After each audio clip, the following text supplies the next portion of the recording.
Welcome to Chump Change, everybody, the post show where we talk about the truths hidden behind the lies. And I'm once again joined by the cast of Hannah, Gus, Sam, and John once again to talk about the stories that we didn't get to hear in the episode.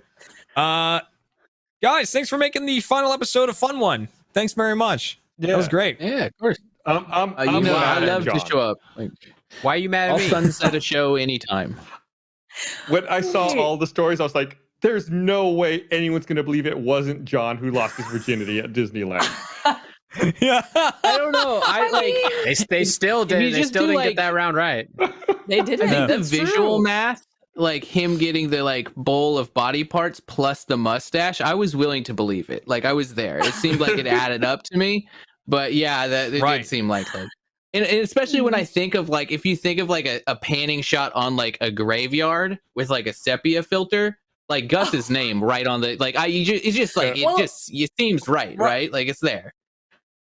Gus, are you junior or are there multiple? I'm trying to remember. Are you the fourth? This was third? this was the biggest sticking problem I had in this story with Hannah. Is Hannah knows these things, some of these things about me because of the documentary we did. I'm the third, so I've seen my grandfather's grave in Mexico with the exact same name. I was like, it has to be someone in his family because I knew you were not the first Gustavo Sorolla. Mm-hmm. So I was like, that one I felt confident was you. I visited the grave of the original Gustavo Sorolla in Mexico, and I've been there. And when you were telling the train track story, I knew that story was also about your family. well, oddly enough, I didn't make that connection until we were talking about it. There's another similar story that happened in San Antonio that people say there's haunted train tracks in San Antonio. So I was kind of co-opting that story. But again, this other story about my personal history with I was like, your family also had a tragedy with train tracks in that area. Yeah. So I was just pulling from the Rolodex of things I learned about you on our doc together. Mm-hmm. And that's an interesting thing with this show is when we pick who the deceivers are going to be for an episode and who the contestants going to be, we always have to weigh in what their relationship is or how well they know each other. Because it's like, are they going to get away with anything? We can never really have Michael as a deceiver and Lindsay as a contestant because we're like, what are you going to get away with there? And you're going to uncover some real unknown facts if you have that. If they're fooling each other, there's some real depth to those deceptions. You got it. So with the gravestone story, with the name on the gravestone, the audience was convinced that was Sam's story when I was watching the chat because they thought both John and Gus's names were too unique. But so it was a family member. It was the original Gustavo Sorolla. Yep, you were cloned from a much tougher man than me. He was a cowboy. I sit and I play computer games. Yeah, I don't think you've set the bar too high, Gus. Yeah. But I think we all can say that about every one of our grandfathers. It's just even grandmothers. Absolutely. Much tougher than us. Yeah, absolutely. they had a rough go of it. But so that was the real graveyard story. We heard the true story from Sam. Sam got his own story in the envelope game.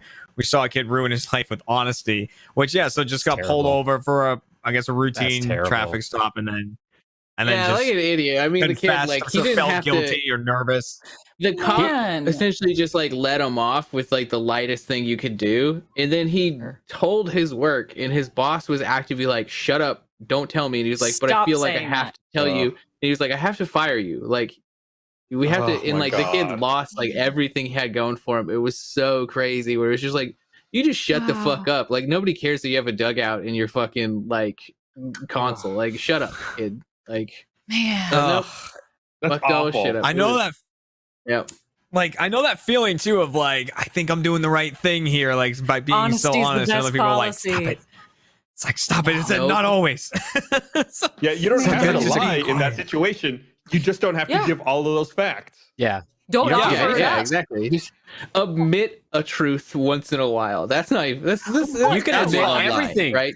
That's the Fifth Amendment. You can admit everything. You don't have to say jack shit. Anything that'll incriminate you. Yeah. Dang. Oh, I love that. Even his boss was trying to give him an out, trying to be stop. Oh, that's a bad feeling. So yeah, you said you were in a caravan, so you were like in the car behind when this happened. Yeah. That's also what confused me. I was like, that can't. Why would you be like? Did you guys stop when he got pulled over, or you just kept going? Because you said we kept going, but like, yeah, he got pulled over, but like we kept going. My car did, but like the other car with all of my other friends in it, they obviously like he was not alone in the car. And when it happened, they were just like, "Why did you tell this man this? Like, what the fuck?" That's even somehow worse that you were with a bunch of people in the car. Yeah. Oh God. That sucks. That I hope he's doing better and then now. Right.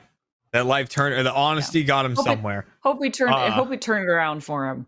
And if that's not the case, Sam, don't tell us. No, we don't want to. Omit it. Sad enough story. Yeah, omit that. Well, speaking of sad stories, let's go on to John's fact. I think it's a happy story. So, as Gus said, the happiest place on earth. Huh? Yeah, the happy place. Like, so Disneyland, huh? How close was Gus in approximating? Yeah, what happened here? I was much more on Disneyland property and premises. I was inside of Disneyland buildings. Technically the Disneyland hotel, but still part of Disneyland's premise. I got married at Disneyland. I got married there on the Tom Sawyer riverboat. And so we got off our ceremony and then did a bunch of rides and for our reception and dinner. We had dinner at a restaurant, and then we spent the night at the hotel. And again, like a good little church boy, I was the virgin at my wedding. And there you go. Pop my cherry with Disneyland fireworks in the background. It was great. Hey, I mean, what better? They should put this in Disneyland marketing materials. Yeah, they should really. Yeah, and then make sure to have a little asterisk and saying it ended terribly 9 years later. Oh no! It's also a very different story than Gus in like a van in the parking lot. I was having trouble putting myself in Disneyland because in real life, I didn't go to Disneyland until I was 25 or 26. So I was like, how am I going to retcon a story that puts me in California in Disneyland then? Gus, I got married when I was 22, 23. I didn't have sex until then, so we're not far from that. I saw people in chat being like, Gus. I was like, Gus didn't have sex till he was 18? What a late bloomer. I was like, fuckers, I was in my 20s. Yeah. In reality, I was 20. I did not lose my virginity at 18. Wow. So that part was a lie. I was a You definitely, by putting it in the parking lot, that kept me on the hook a bit longer because I was like, what, how, where, what, how? I had this whole backstory we didn't get into about how it was a part of a band trip for my college university band, and I had built this whole scenario for it, and that's why we were in a bus, but we didn't get to write the fanfic. Write the fanfic. A whole narrative. Because that was thrown in at the end there of like when what kind of car was it? A bus, and then the questioning ended.